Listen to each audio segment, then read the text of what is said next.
Assalamualaikum warahmatullahi wabarakatuh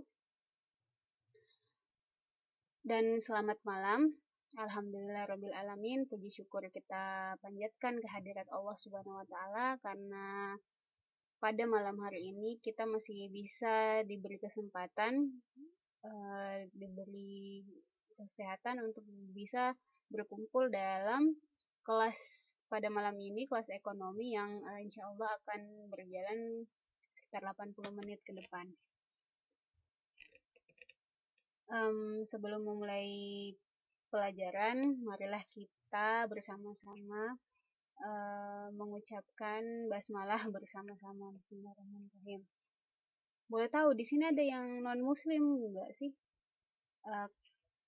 Kalau ada yang non Muslim, boleh berdoa sesuai dengan keyakinannya ya.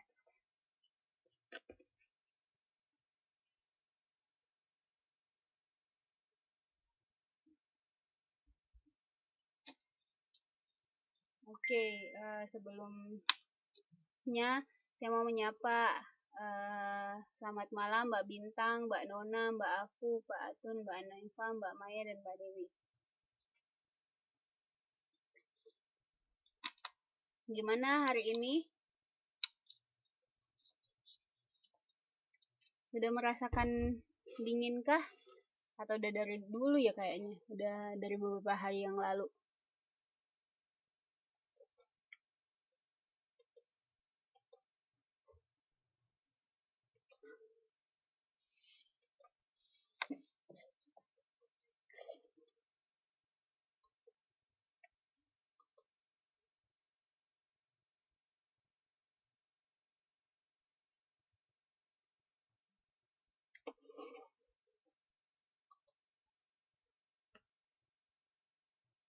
Udah berasa dingin ya?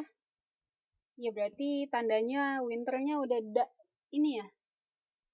Winternya udah datang kayaknya. Mandinya udah hujan banget itu mandi pagi-pagi.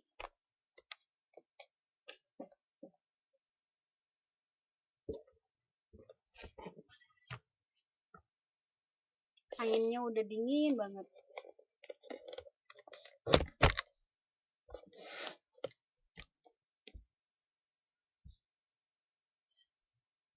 Oke,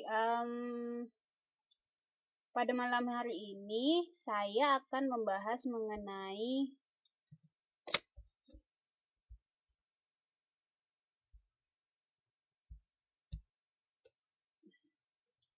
permintaan, penawaran, dan harga keseimbangan. Di sini ada tiga item sebenarnya dalam bab ini. Cuman mungkin ya tidak bisa tercover dalam satu pertemuan ini gitu. Jadi pelan-pelan tergantung waktunya nanti cukupnya sampai pembahasan apa gitu kan. Jadi pekan depan kita bisa melanjutkan dengan materi yang sama. Waalaikumsalam Mbak Alfian. Selamat malam. Oke,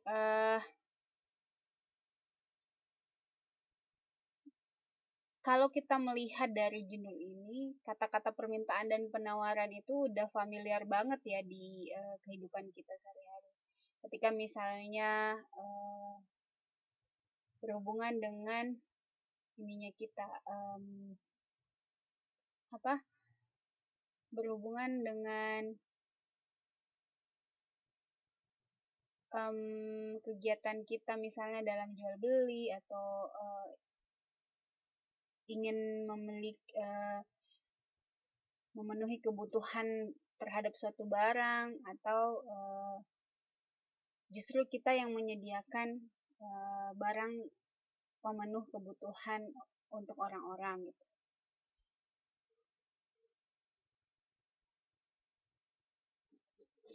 Nah,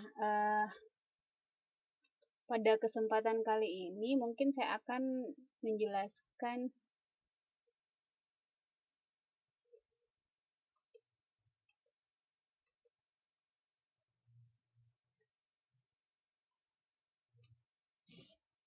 apa itu permintaan,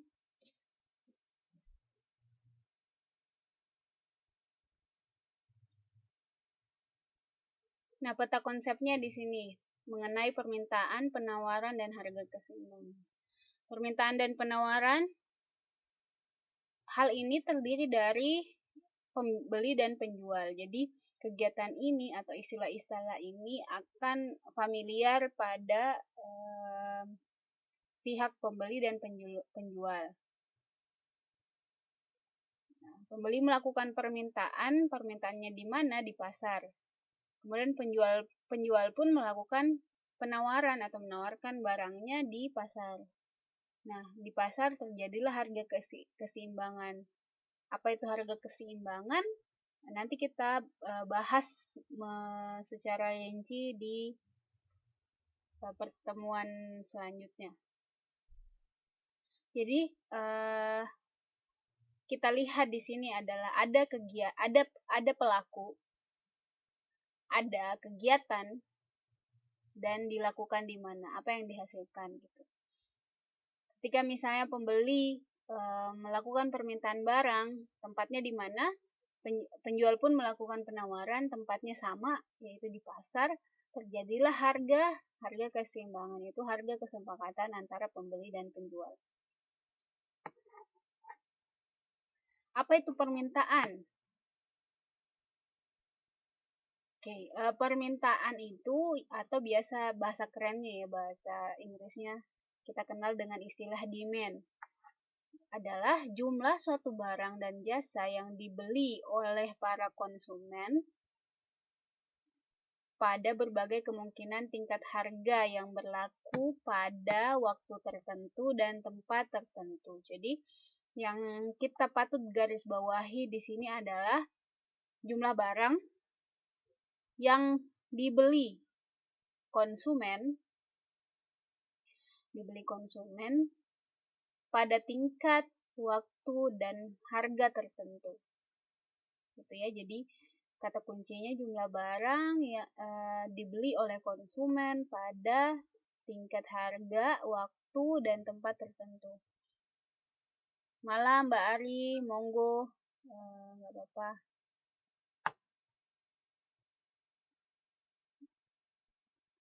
Oke, itu tadi konsep dari permintaan atau demand. Nah, hukum permintaan. Hukum permintaan bisa terjadi ketika misalnya faktor-faktor lain bisa tidak dimasukkan dalam konsep tersebut ya, yaitu istilahnya biasa kita kenal hukum ceteris paribus, di mana faktor-faktor yang mempengaruhi, faktor-faktor lain yang turut mempengaruhi permintaan itu tidak berubah atau konstan. Jadi kita tidak jadi yang berperan di sini adalah harga dan jumlah permintaan saja. Nah, faktor-faktor lain dianggap konstan atau tidak tetap gitu, tidak berubah. Maka terjadilah hukum permintaan ini. Kita lihat konsep hukum permintaan ini. Dari schedule ini kita bisa lihat, teman-teman bisa lihat dengan jelas atau perlu saya perbesar?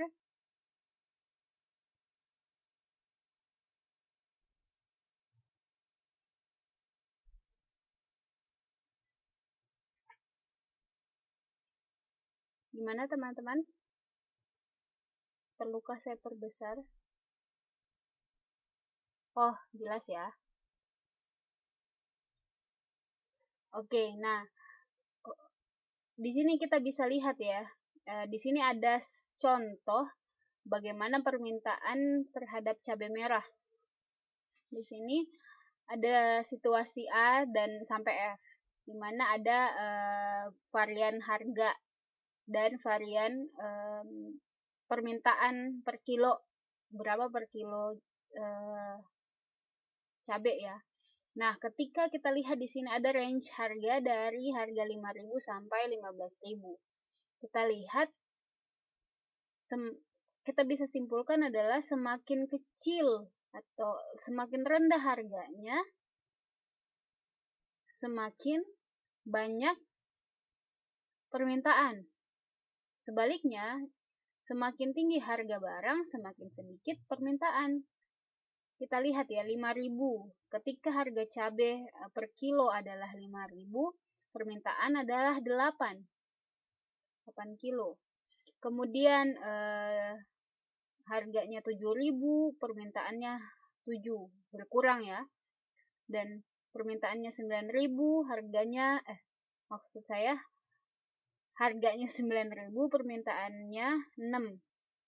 Berikut berkurang sampai pada titik harga 15.000, permintaan itu hanya 3 kilogram. Nah, harga kita bisa lihat ya, skemanya digambarkan dalam kurva. Kita lihat di sini adalah ketika Q itu digambarkan adalah kuantitas atau jumlah yang dibeli. Kemudian P adalah price.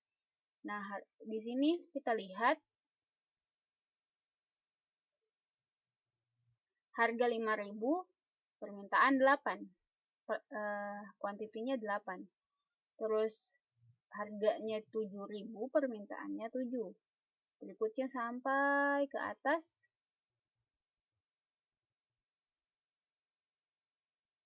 harganya 15.000, permintaannya semakin berkurang, yaitu 3. Jadi pergeseran ininya itu tergantung harga dan harganya ya. Jadi semakin tinggi harga berarti semakin ke kiri kurvanya, seperti itu. Apa bunyi dari hukum permintaan? Yaitu apabila harga turun, permintaan bertambah. Sebaliknya, apabila harga naik, permintaan berkurang. Itu tadi ya, jadi harga dan kuantitas yang diminta ini berbanding terbalik. Hubungannya adalah berbanding terbalik. Harga naik, permintaan turun, harga turun, permintaan naik, seperti itu.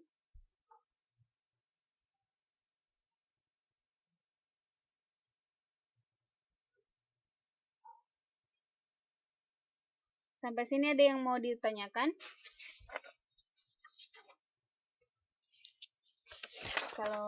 Maaf ya kalau saya menjelaskannya terlalu cepat.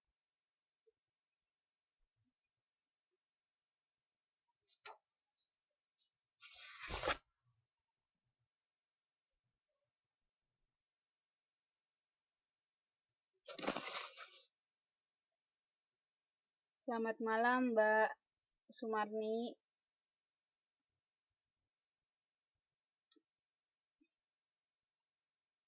Oke, nggak ada pertanyaan ya, kita lanjut. Apa sih yang mempengaruhi permintaan itu?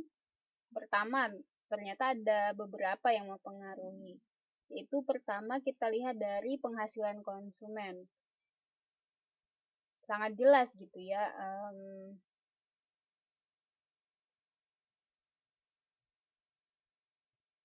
Ketika misalnya pembelian barang itu tergantung dengan penghasilan si pembeli atau konsumen. Dimana ketika misalnya dia memiliki penghasilan tertentu, maka permintaan terhadap suatu barang pun tertentu gitu, disesuaikan dengan jumlah penghasilan yang dimiliki. Ketika misalnya tambahan penghasilan, misalnya ya, seorang petani dengan penghasilannya hanya dengan bertani yang penghasilan rata-ratanya setiap bulan taruhlah sekitar 1 juta lah, 1 juta. Nah, ketika misalnya ada penghasilan tambahan dari usaha tambahannya atau dari sumber lain, misal kecenderungan yang dilakukan oleh konsumen atau petani tersebut dia akan menambah atau menambah kebutuhannya atau meningkatkan pembeliannya terhadap suatu barang tersebut. Dia pikir, saya memiliki penghasilan lebih banyak lagi, berarti saya mampu untuk memiliki barang dengan quantity atau jumlah tertentu seperti itu. Maka penghasilan konsumen itu sangat mempengaruhi permintaan suatu barang. Kemudian adanya barang substitusi, yaitu adanya barang yang mempunyai hubungan erat.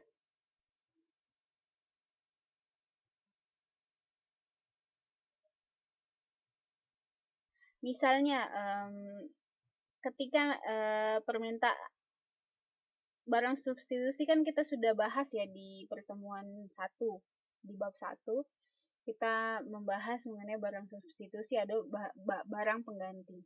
Nah, misalnya permintaan produksi beras langka, kemudian terjadi kenaikan harga terhadap beras, maka sesuai dengan hukum permintaan kan ketika harga naik maka permintaan turun.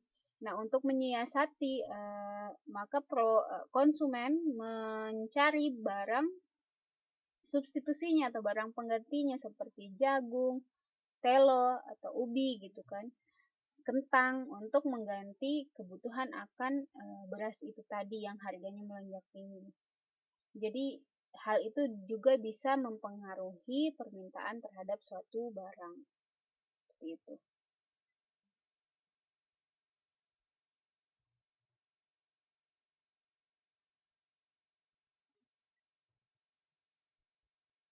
Kemudian selera. Di sini maksudnya selera adalah ketika selera konsumen terhadap barang tertentu itu meningkat, atau misalnya sesuai dengan hobinya atau kegemarannya, maka permintaan atas barang tersebut akan naik. Misal disesuaikan dengan kegemaran ya. Dulu itu banyak orang yang ada trennya namanya sekarang banyak orang yang ingin bersepeda. Maka beberapa dari orang-orang yang hobi bersepeda dan memutuskan untuk ada dulu terkenal campaign bike to work.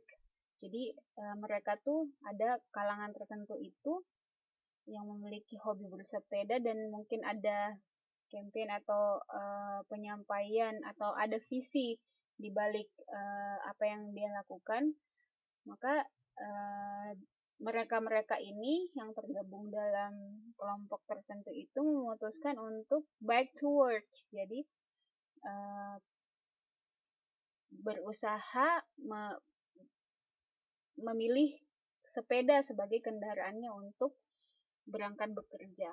Apa yang terjadi mungkin banyak orang yang melihat, oh asik juga ya kayaknya punya sepeda, aktivitasnya memakai sepeda. Nah, orang-orang yang melihat itu juga mungkin tertarik untuk membeli barang tersebut, maka permintaan akan sepeda pada saat itu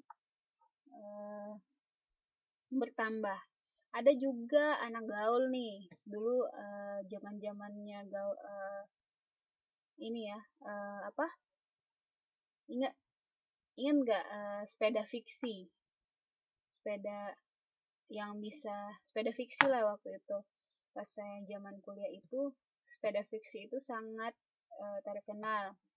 Nah, banyak orang yang mungkin khususnya orang yang hobi bersepeda mungkin tahu ya jenis-jenis sepeda kayak seperti apa.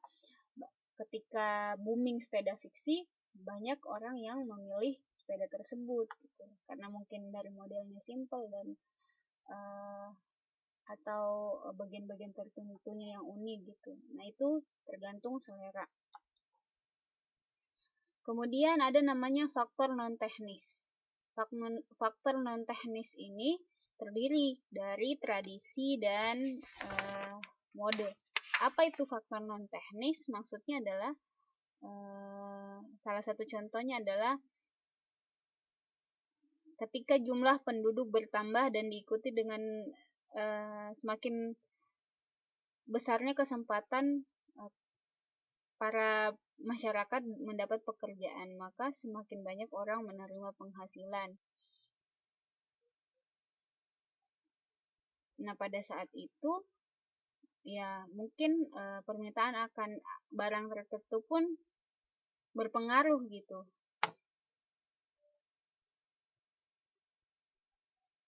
Yang tadi saya sebutkan adalah faktor non teknis itu biasanya kan disebabkan faktor yang non teknis, maksudnya di sini adalah faktor yang suddenly happen atau tiba-tiba terjadi. Contohnya tadi ya, tradisi dan mode. Bisa juga contohnya bencana alam, gangguan keamanan, dan sebagainya.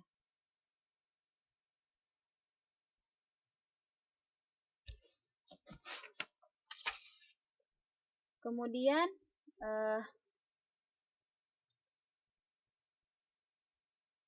faktor yang tidak mempengaruhi permintaan.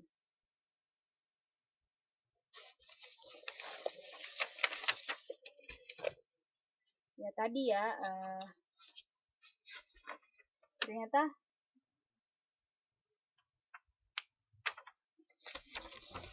ada yang hukum permintaan tidak berlaku ketika hal-hal ini muncul ya. Apakah itu? Yaitu barang inferior, hubungan kualitas harga, dan kemungkinan harga yang akan berubah.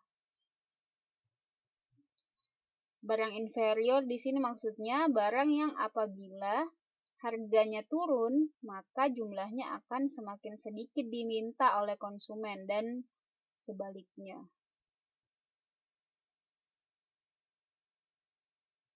Mungkin seperti ini. Ketika apa ya? Saya bisa kasih contoh, misalnya ada kala di masa di mana pada zamannya harga cengkeh naik banget. Nah, pada saat harga dulu ada zaman di mana harga cengkeh naik. Nah, ketika naik, banyak orang yang berlomba-lomba untuk membeli barang itu gitu, kemudian menjualnya lagi karena mereka bisa memperoleh keuntungan yang besar. Tapi ketika harganya anjlok, mulai menurun gitu, banyak orang yang tidak berminat untuk memilikinya karena mungkin secara ekonomis nggak menguntungkan seperti itu. Jadi barang inferior dapat menyebabkan hukum permintaan tidak berlaku. Kemudian hubungan kualitas harga. Nah, sometimes orang mempertimbangkan ketika ingin membeli suatu barang, orang-orang atau konsumen mempertimbangkan kualitas harga tersebut, kualitas barang tersebut, dimana mungkin sebagian kalangan konsumen memilih atau sangat mempertimbangkan kualitas barangnya dan berakibat ke kualitas harga. Tapi ada juga beberapa orang yang tidak mempertimbangkan kualitas barang, yang penting memiliki barang itu. Nah, akibat dari hubungan kualitas harga dan kualitas barang itu, maka faktor ini juga bisa tidak bisa mempengaruhi hukum permintaan.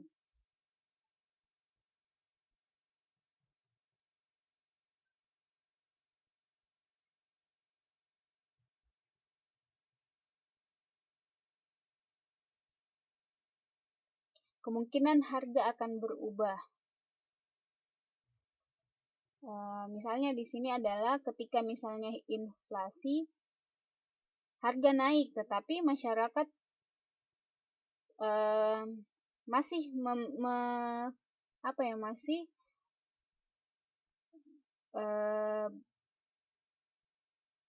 menambah jumlah atau jumlah permintaannya terhadap barang tersebut gitu untuk memenuhi kebutuhannya.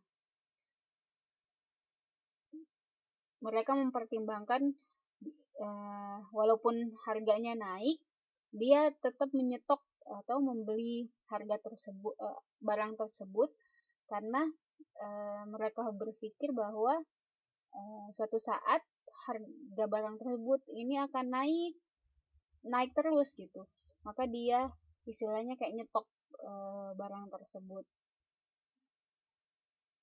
Waalaikumsalam Mbak Anas.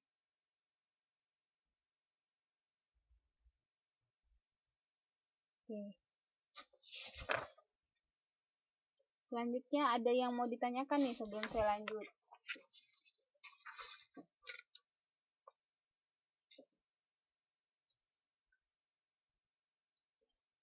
Kali mungkin saya terlalu menjelaskannya terlalu cepat atau bagaimana, atau yang nggak jelas langsung bertanya aja.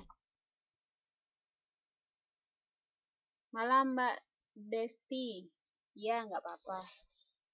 Yang misalnya ketinggalan dan baru masuk, baru bergabung, mungkin nanti bisa dilihat di ininya ya, di slide atau rekaman videonya.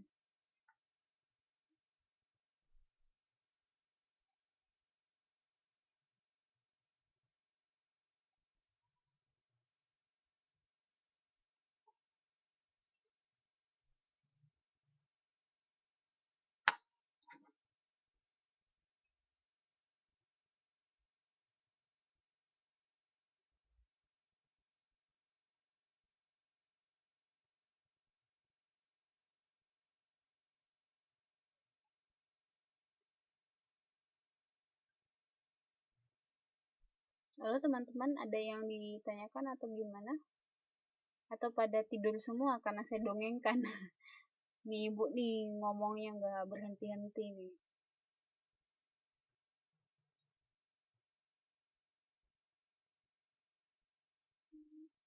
Oke, nyimak ya. Oh, alhamdulillah berarti pada masih melek semua nih. Kirain nyimak sambil terdiam dan memejamkan mata. Oke, oh masih sore. Oh iya iya iya. Oke Mbak Muti.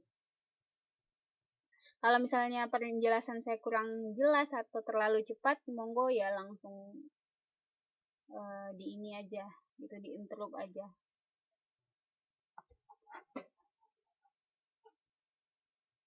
Oke, kita lanjut. Nih, perubahan permintaan. Nah, karena hal-hal yang sudah saya jelaskan tadi ya, ada faktor-faktor yang mempengaruhi hukum permintaan dan yang tidak mempengaruhi permintaan. Kita lihat bisa lihat ketika misalnya faktor-faktor tersebut terjadi, maka kita bisa lihat pada kurva ini nih. Kurva ini menggambarkan pergeseran atau perubahan permintaan terhadap suatu barang tertentu. Pertama kita lihat di sini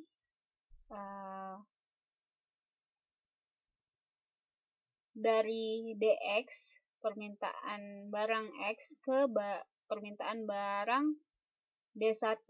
Kemudian permintaan barang DX bergeser ke permintaan barang DX2.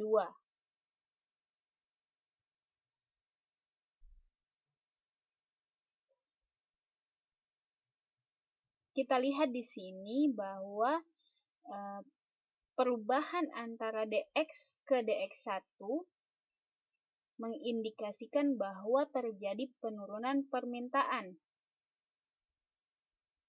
Kenapa penurunan? Yaitu karena dia ke kiri ya, ke bawah ke kiri gitu. Jadi yang tadinya mungkin selisihnya di sini anggaplah taruhlah 4, kemudian turun menjadi 3. Nah, ini adalah indikasi bahwa terjadi penurunan permintaan. Sebaliknya,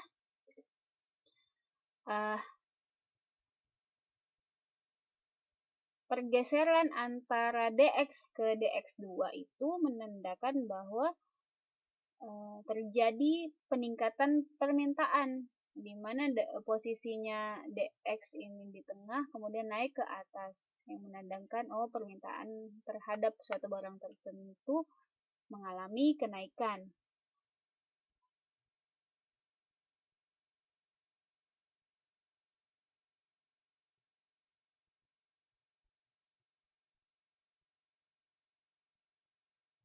Kita lihat semakin dia bergeser ke kiri, berarti permintaannya terhadap suatu barang tersebut itu berkurang ya. Kemudian ketika kurvanya atau line-nya ini bergeser ke kanan, maka permintaan terhadap suatu barang itu bertambah. Nah, ini ketika kita kaitkan dengan faktor-faktor yang mempengaruhi hukum permintaan tadi ya, seperti penghasilan dan barang substitusi itu tadi ya.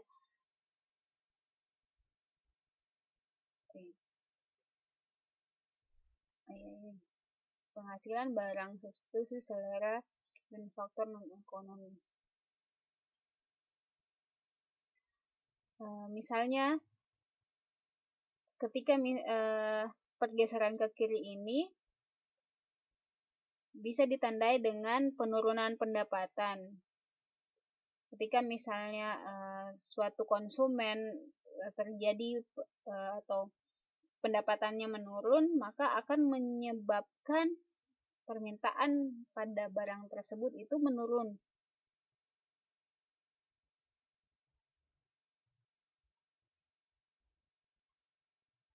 Kemudian misalnya faktor apa lagi tadi itu? Adanya barang substitusi ya.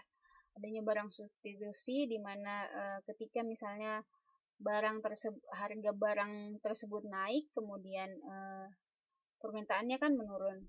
Nah, untuk barang substitusi lainnya bisa saja bergeser ke kanan, yaitu permintaan untuk barang substitusi lain yang pengganti dari barang yang tadi mengalami kenaikan, maka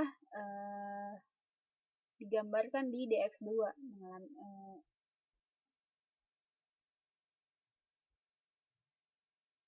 permintaannya naik gitu. Nah, secara matematis kita bisa menghitung sebenarnya permintaan itu. Nah, di sini kita bisa lihat permintaan itu secara matematis digambarkan pada persamaan ini. Jadi permintaan itu yaitu terdiri dari harga barang yang bersangkutan, harga barang substitusi, pendapatan konsumen, selera konsumen, dan faktor ekonomis.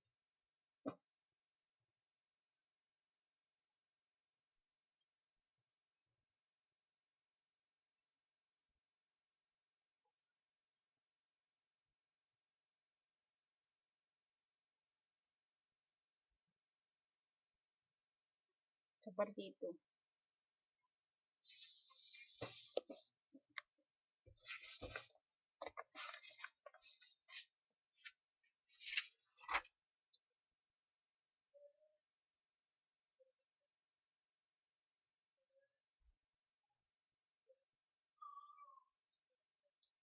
Jadi persamaan ini sebenarnya merangkum dari kurva ini. Ketika misalnya mungkin ada orang yang susah ya membaca kurva, dibuatlah persamaan matematisnya seperti ini, di mana demand itu tergantung pada ini tadi, harga barang yang bersangkutan, harga barang substitusi, dan faktor-faktor yang lain. Seperti di sini contohnya pendapatan konsumen, selera konsumen, dan faktor non-ekonomis.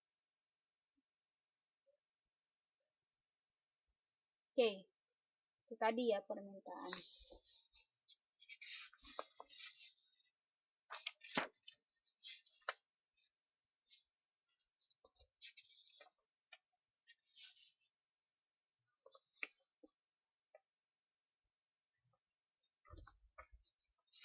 Oke, halo?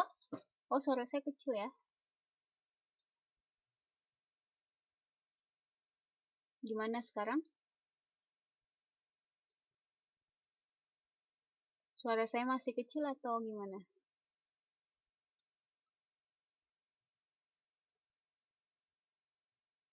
Oke, kita lanjut ya.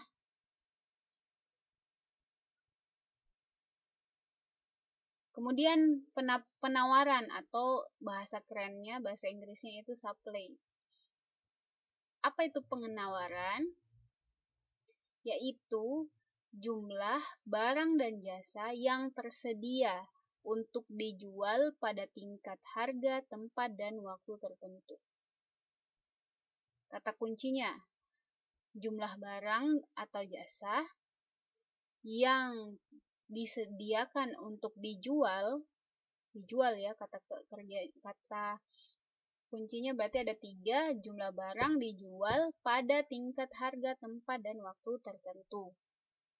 Berbeda tadi permintaan ya, jumlah barang dan jasa yang tersedia untuk dibeli ya, dibeli pada tingkat harga, tempat, dan waktu tertentu.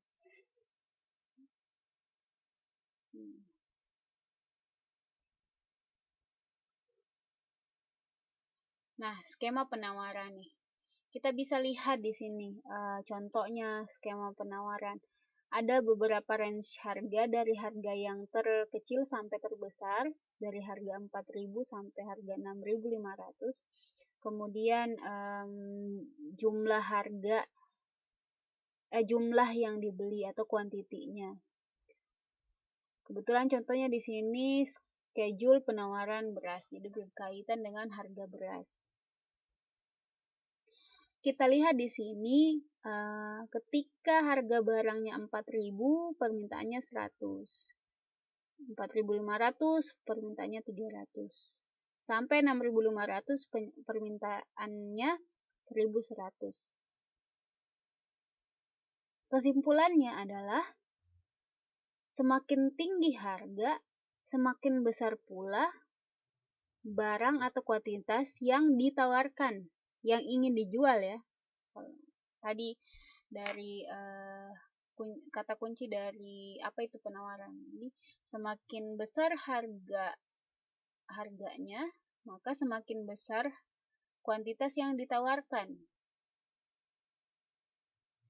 Ketika kita lihat dalam skemanya ini, diagramnya, ketika harga 4.000, permintaan 100. 4.500, permintaan 300. Hal ini menggambarkan adalah hubungan antara harga dan kuantitas itu linier, berbanding lurus. Seperti kita lihat di kurva ini. Gitu. Semakin ke atas, semakin. Nah, hukum dari penawaran ini, sistem penawaran ini, makin tinggi harga barang, tipe di sini, makin banyak barang yang ditawarkan. Sebaliknya, semakin rendah suatu barang, semakin rendah pula barang yang ditawarkan. Ini berkebalikan dengan tadi ya, permintaan. Hubungannya kita bisa lihat di kurva, hubungannya linear ke atas gitu.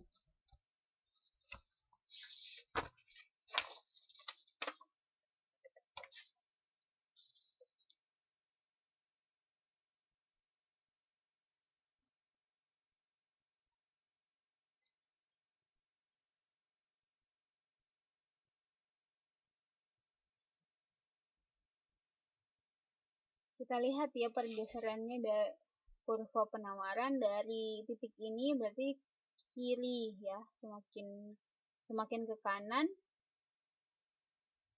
semakin banyak penawarannya gitu ya, bergesernya ke.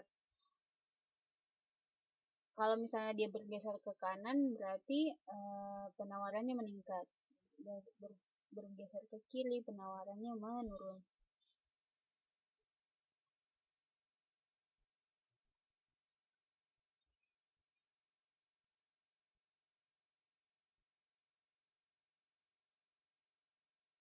Nah, berikut adalah faktor-faktor yang mempengaruhi penawaran. Ada beberapa item di sini. Yang pertama adalah biaya produksi. Nah, biaya produksi di sini mempengaruhi penawaran ya. Ketika misalnya penjual itu keinginannya bahwa ya nggak hanya balik modal, tetapi harus ada untung yang bisa didapatkan ketika misalnya penjual tersebut memproduksi suatu barang. Nah, biaya produksi ini salah satu faktor yang mempengaruhi penawaran karena ketika misalnya biaya produksi tinggi, maka barang tersebut, harga jual barang tersebut juga semakin tinggi. Berarti pengusahanya atau penjualnya berusaha untuk menjual barang tersebut sebanyak-banyaknya demi menutupi biaya produksi yang sudah dikeluarkan. Kemudian faktor yang kedua adalah teknologi, di mana keadaan teknologi ini sangat menentukan besar kecilnya kapasitas produksi. Berarti masih terkait dengan faktor produksi. Ya, sangat mempengaruhi berapa banyak produksi barang yang bisa dihasilkan. Sehingga hal tersebut sangat mempengaruhi juga berapa banyak barang yang bisa ditawarkan oleh penjual.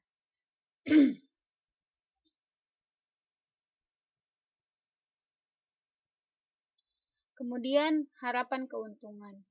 Harapan keuntungan ini mempengaruhi penawaran, di mana setiap penjual itu memiliki strategi masing-masing dalam menentukan harapan keuntungan atau menentukan keuntungannya.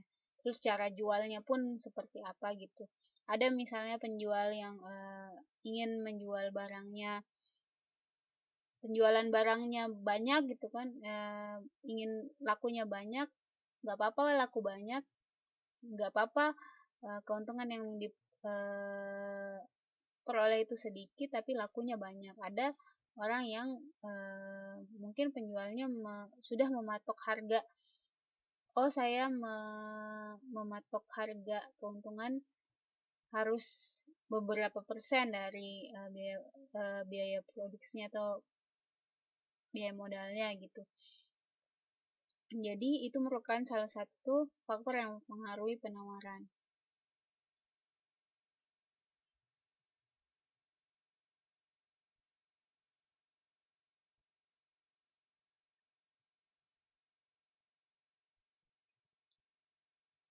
Kemudian kebutuhan akan uang. Ini mungkin terkait terhadap modal kerjanya si penjual ya. Ketika misalnya si penjual ini memproduksi suatu barang, kemudian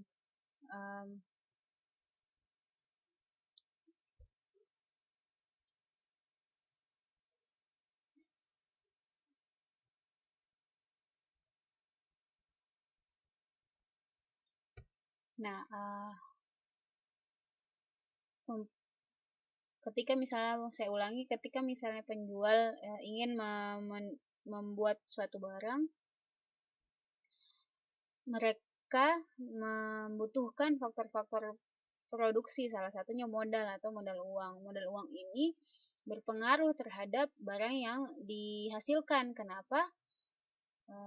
Ketika misalnya si penjual ini ingin membayar upahnya atau upah tenaga kerja atau membeli barang baku untuk memproduksi barang tersebut gitu, maka uang ini salah satu hal yang dapat mempengaruhi penawaran tersebut. Kemudian yang faktor selanjutnya adalah harapan harga masa depan.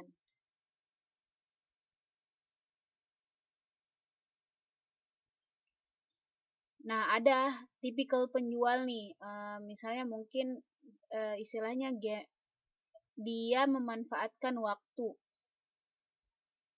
Ketika misalnya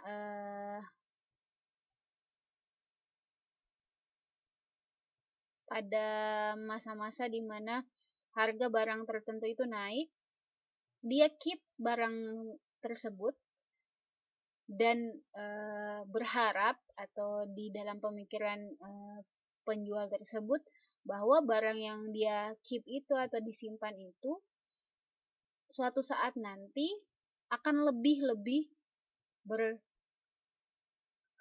beruntung atau memiliki harga yang tinggi lagi.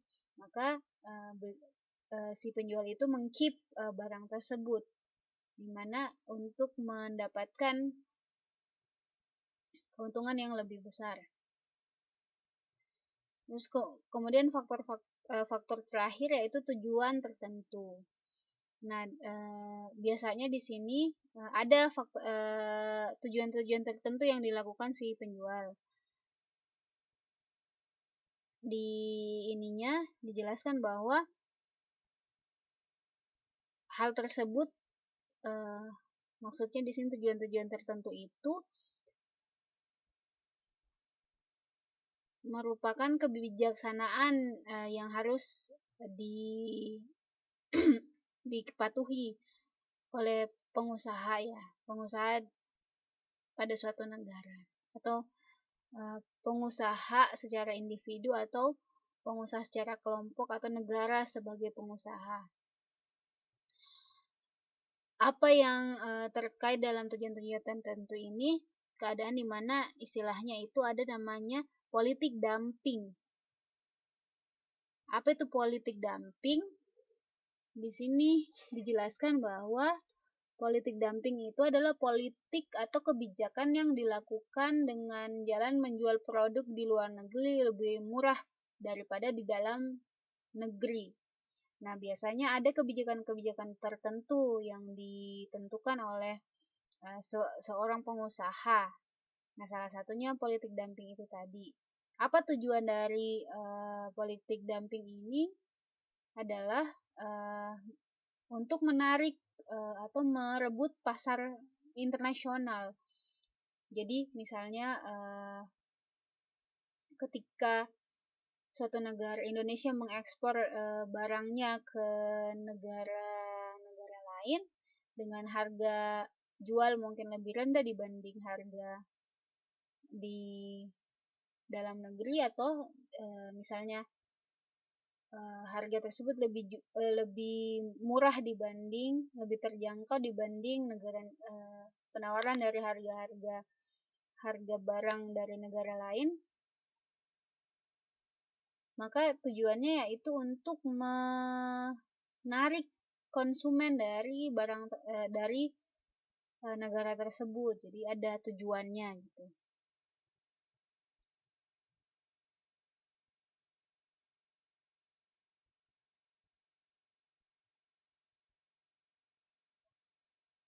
Oh iya, ini ya, saya skip nih. Oh, kata Mbak Dewi, seperti kalau BBM naik. Iya, itu terkait mungkin di harapan harga masa depan ya. Iya benar. Kalau mau lebaran semua barang naik, iya. Itu terkait mungkin di tujuan-tujuan tertentu, mungkin bisa jadi mungkin karena ada special day atau seperti apa ya, seperti kalau kalau tahun baru dan Natal tahun baru dan Natal banyak diskon. Iya, itu juga tujuan-tujuan tertentu.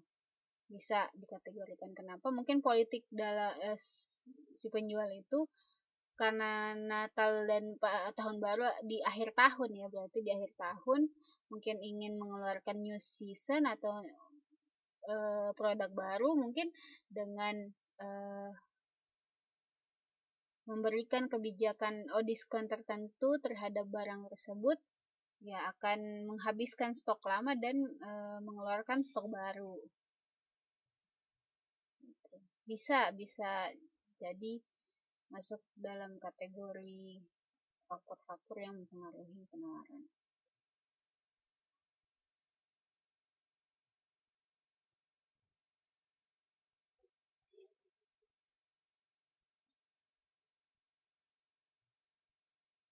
Nah, ini ada faktor-faktor tadi kan yang mempengaruhi. Sekarang adalah faktor-faktor yang tidak mempengaruhi hukum penawaran. Kita kenal di sini, kan kita sudah lihat tadi, ketika misalnya penawarannya naik, akan semakin ke kanan ya, normalnya seperti itu.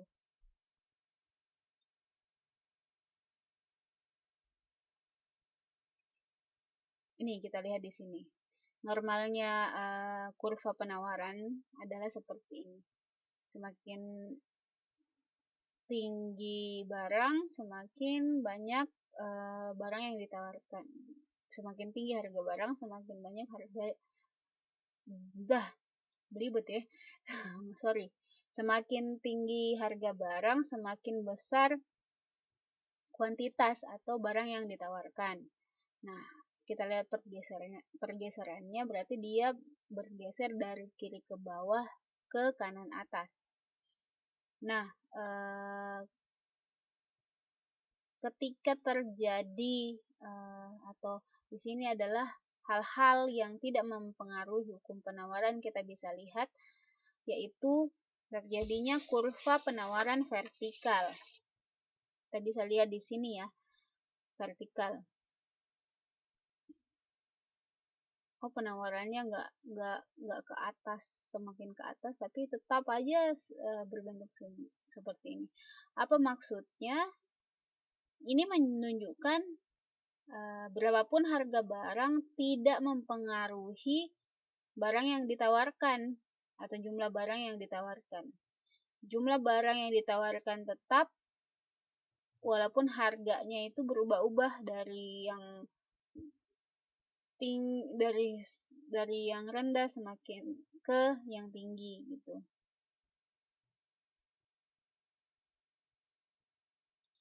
Kemudian terjadinya kurva penawaran horizontal. Nah, ini tadi berarti harga itu perubahan harga tidak mempengaruhi jumlah penawaran gitu ya. Jadi di sini bentuknya penawarannya atau kuantitasnya tetap. Kalau di kurva penawaran horizontal sebaliknya, yaitu menunjukkan bahwa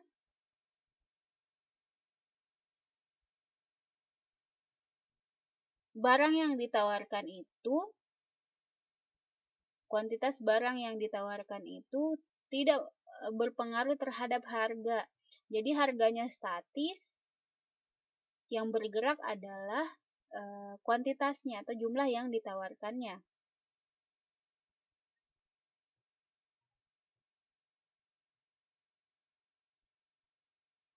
Di sini dijelaskan bahwa biasanya ini terjadi apabila beberapa proses produksi dalam jangka panjang terjadi kasus-kasus di mana kenaikan produksi tidak mengakibatkan kenaikan biaya produksi per unit.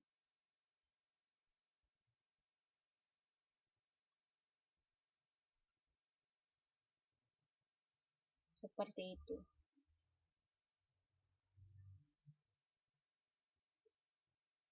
Jadi intinya price-nya tetap,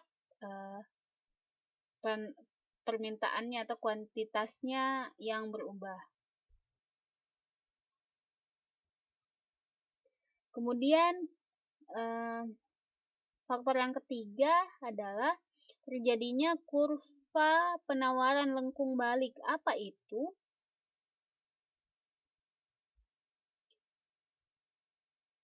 Kita lihat di sini dalam kurva dibandingkan adalah harga atau tarif terhadap jumlah jam atau jam kerja per minggu.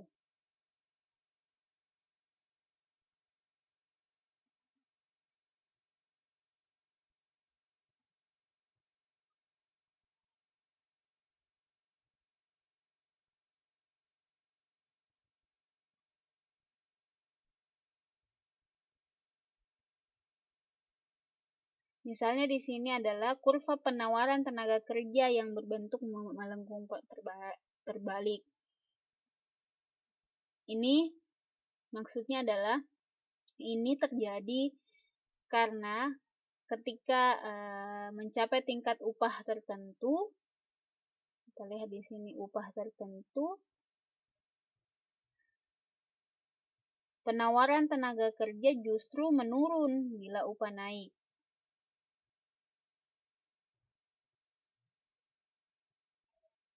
Maksudnya adalah misalnya patokannya harga atau tarif per jamnya patokannya 10.000. Ketika misalnya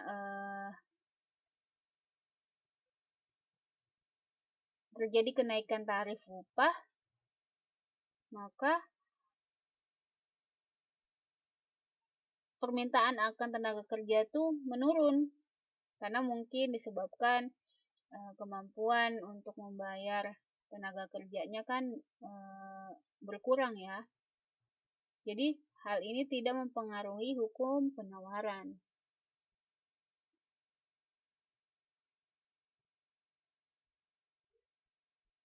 Sampai di sini ada yang ingin ditanyakan?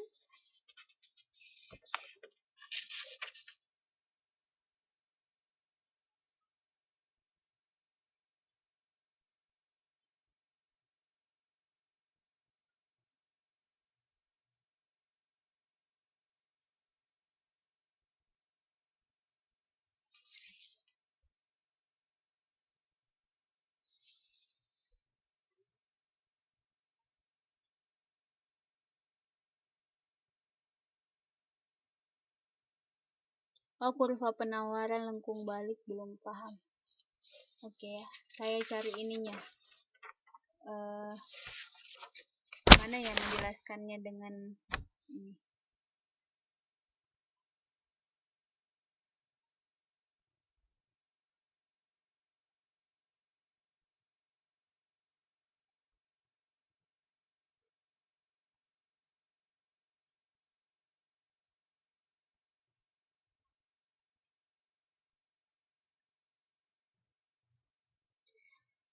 Seperti ini.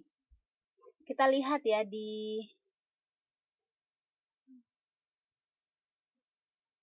nggak bisa diperbesar apa ya? Kita lihat ya di sini.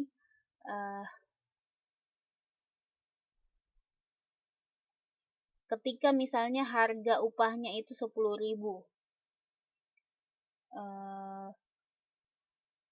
jumlah jam kerjanya adalah 35. Kemudian ketika dinaikkan harganya, jumlah jam kerjanya justru menurun menjadi 30. Pun sebaliknya, apalagi dikurangi ya, kurangi 8.000, menurun juga gitu. Kenapa? Ada faktor yang mempengaruhi ini gitu. Misal mungkin orang semakin tinggi jabatannya atau semakin lama dia bekerja sampai titik di mana penghasilan itu bukan lagi tolak ukurnya dalam mencari pekerjaan. Jadi dia ingin meluangkan waktunya untuk kegiatan lain. Maka ketika misalnya ditawari dengan harga atau tarif atau gaji upahnya itu dinaikkan, tidak mempengaruhi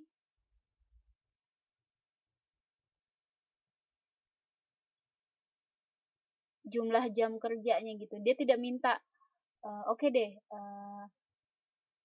saya akan menambah jam kerjanya, justru malah mengurangi gitu.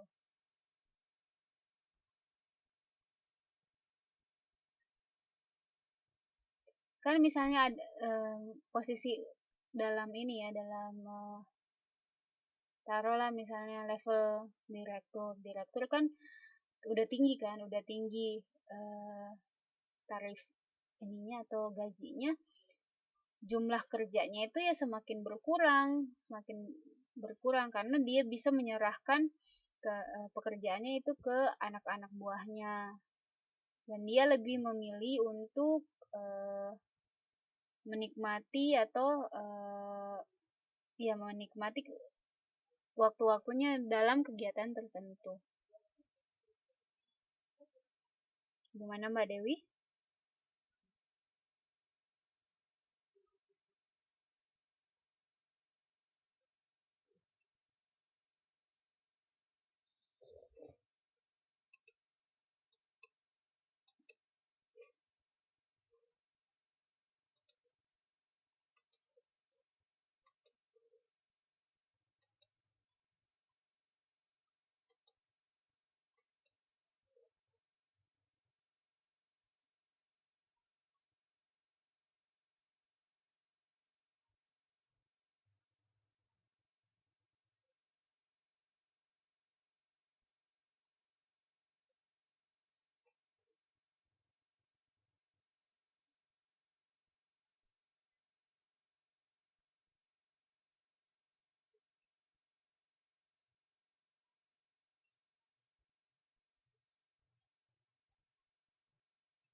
Iya, benar sekali.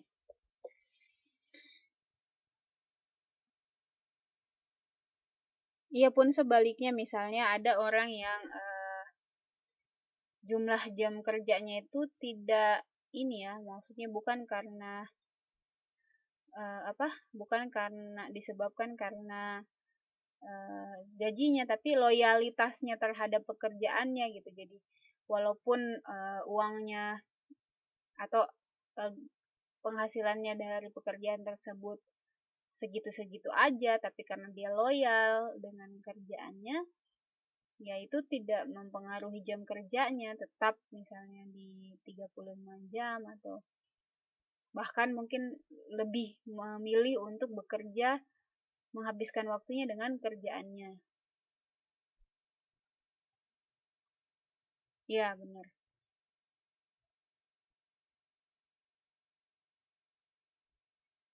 Oke, paham ya. Kemudian, faktor-faktor yang mempengaruhi penawaran. Harga barang, sudah pasti ya, semakin tinggi, semakin banyak yang ditawarkan. Harga barang lain, sama seperti yang tadi, berarti ini terkait dengan barang substitusi.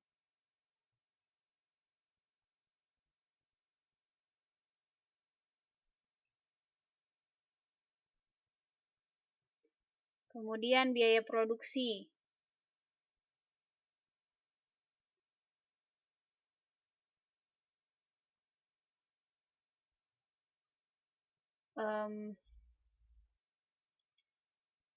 Ini terkait dengan upah atau biaya modal yang dikeluarkan oleh satu perusahaan dalam menghasilkan satu barang. Nah, ketika misalnya terjadi kenaikan biaya, maka itu bisa mempengaruhi berapa keberanian atau berapa besar kemampuan penjual tersebut menawarkan barangnya. Kemajuan teknologi juga ya.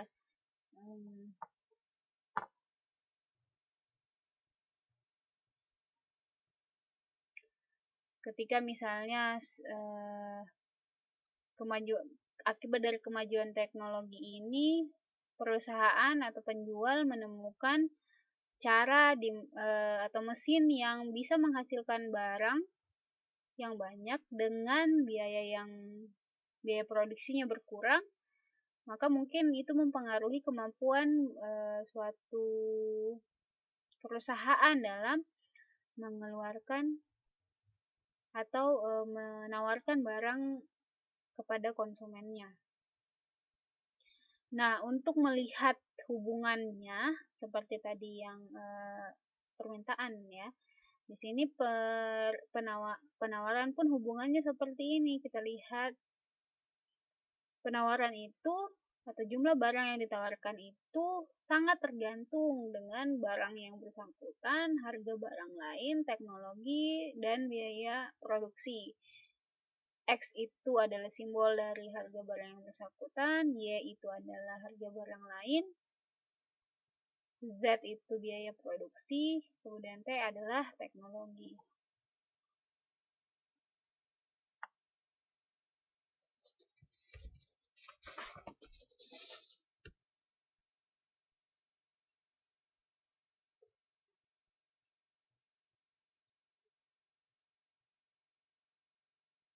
Nah, perubahan penawaran kita bisa lihat di sini ininya penggambarannya, di mana ada S, S1 dan S2. Maksudnya adalah pergeseran kurva ini. Maksud dari pergeseran kurva ini ketika kurva S berpindah ke S1 menandakan bahwa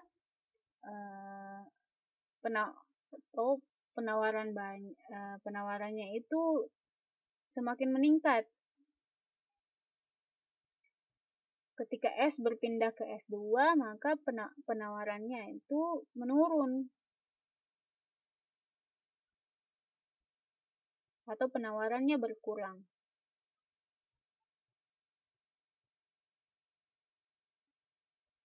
Pergeseran penawaran maksudnya adalah perubahan kuantitas barang dan jasa yang dijual sebagai akibat pengaruh faktor lain selain harga kenaikan penawaran.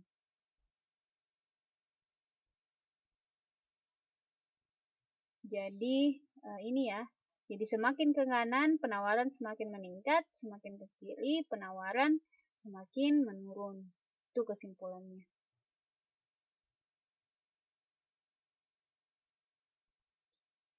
Sampai di sini ada yang mau ditanyakan?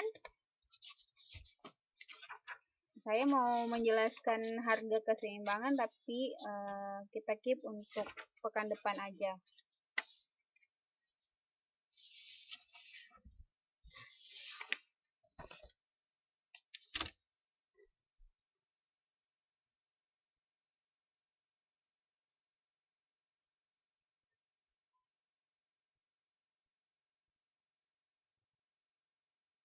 Gimana, ada yang mau ditanyakan atau kurang jelas?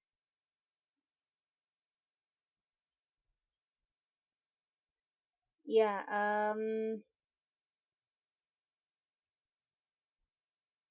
oh iya, berarti Mbak Dewi paham. Yang teman-teman lain gimana? Cukup paham. Oke. Waktunya tinggal 3 menit ya. Saya ingin menjelaskan sama seperti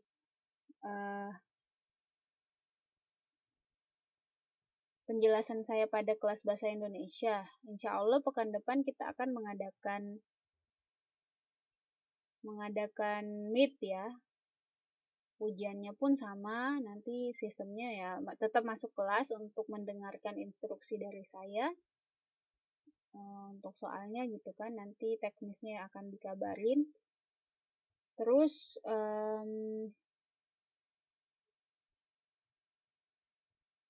materi untuk meet-nya dari bab 1 sampai bab 2. Jadi untuk pertemuan ini tidak dimasukkan dalam materi untuk meet ya, materi ujian. Jadi materinya itu konsep ekonomi dan masalah ekonomi. Jumat depan insya Allah, ya bener Mbak Dewi. Jadi Senin insya Allah kita meet-nya itu bahasa Indonesia, kemudian pekan depan Jumatnya kita meet ekonomi, materinya dari masalah ekonomi dan konsep ekonomi. Jadi untuk materi pada hari ini tidak dimasukkan dalam materi meet. Kemudian saya ingatkan lagi untuk tugas bahasa Indonesianya ya tentang karbon itu. Jadi teks karbonnya itu berasal dari e-booknya ya, e-book elektronik booknya. Jadi meringkasnya itu berdasarkan dari buku cetaknya. Yang belum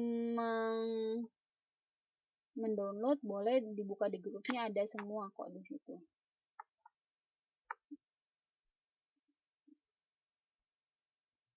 Ada yang ingin ditanyakan lagi? Waktunya tinggal 1 menit ini sebelum kita tutup.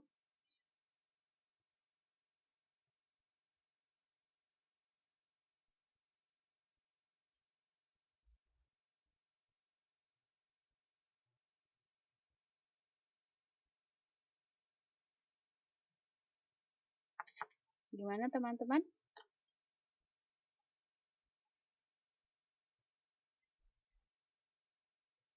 Tulis lewat inbox. Kirim email nggak bisa ya Mbak? Sebaiknya dikirim ke via email. Iya, UTS. Kenapa ini? Gmail bisa.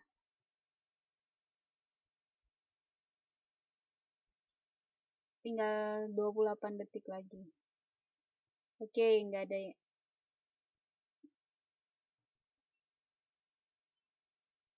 Oke, saya tutup saja ya. Saya tutup saja. Wabillahi taufiq wal hidayah. Wassalamualaikum warahmatullahi wabarakatuh. Selamat beristirahat semua. Maaf jika ada kekurangan. Selamat malam.